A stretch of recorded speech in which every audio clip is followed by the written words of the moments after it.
We are introducing a bill today with 26 co-sponsors, and it has to do with the stock and with this particular bump stock device that's easy to put on these weapons. We have now witnessed the deadliest mass shooting in United States history. Nearly 60 killed and more than 500 injured. Those numbers are simply stunning. In just 9 minutes, an individual was able to turn a concert venue into a battlefield. One person, 9 minutes, utter devastation. We now know the shooter had at least 23 weapons. We all know that a dozen of those semi-automatic rifles were outfitted with what are called bump stock devices.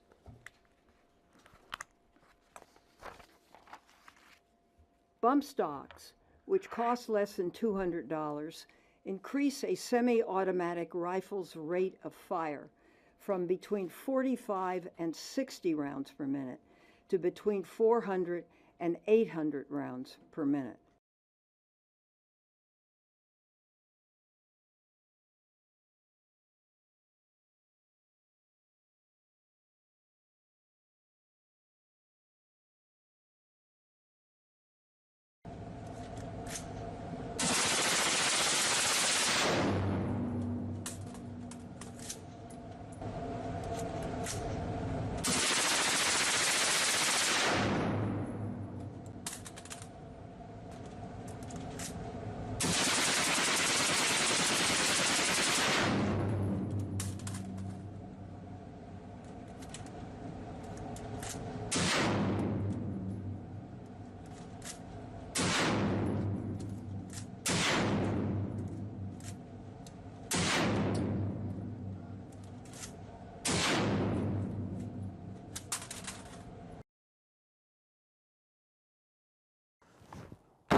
Yeah, guys.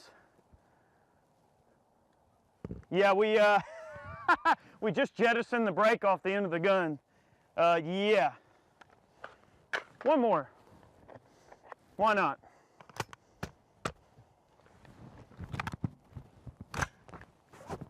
That was it. That's the same rate of fire as automatic weapons. And the only reason to modify a gun is to kill as many people as possible in as short a time as possible. There's a long history of laws to ensure civilians don't have automatic weapons. Strict laws were put in place after the St. Valentine's Day massacre in 1929, when Thompson submachine guns were used to kill 7 gangsters in Chicago. And in 1986, a law was signed that banned all new machine guns for civilians and put in place extremely strict regulations on existing automatic weapons. However, there was a loophole. These bump stock devices, which were likely used in Las Vegas, show anyone how to modify a legal semi-automatic weapon so it can function much like a fully automatic weapon.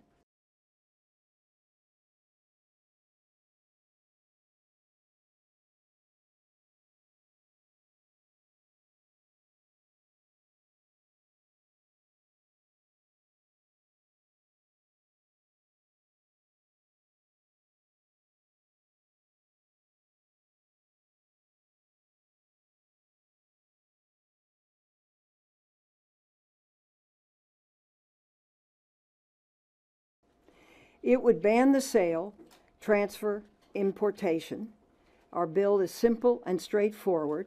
Ban manufacturing or possession of accessories that accelerate a semi-automatic rifle's rate of fire to that of an automatic weapon.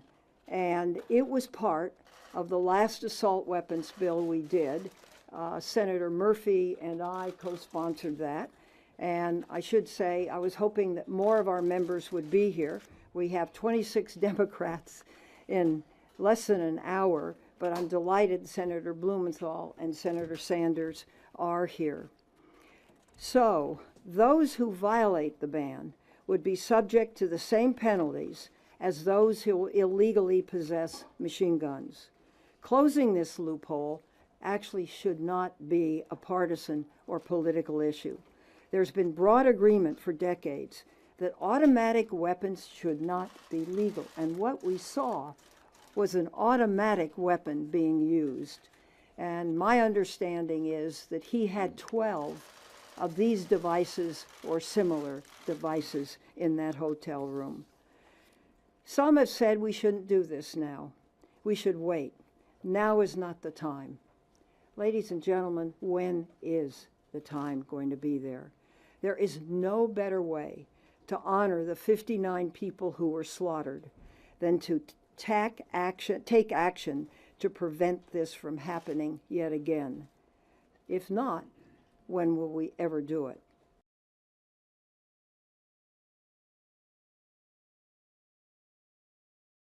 After Columbine, I thought we would act. After Virginia Tech, I thought we would act. After Tucson, when one of our colleagues was shot in the head and nearly killed, I thought we would act. After Aurora, that horrible thing in the movie theater, I thought we would act.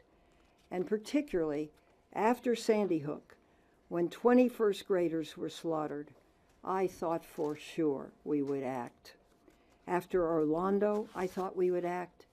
And now, after Las Vegas, I hope senators will finally summon the political courage to stand up and say, enough is enough. If I could have gotten 51 votes in the Senate of the United States for an outright ban, picking up every one of them, Mr. and Mrs. America, turn them all in, I would have done it. We can't sit by this deadliest mass shooting. It is really time for action. We cannot do nothing.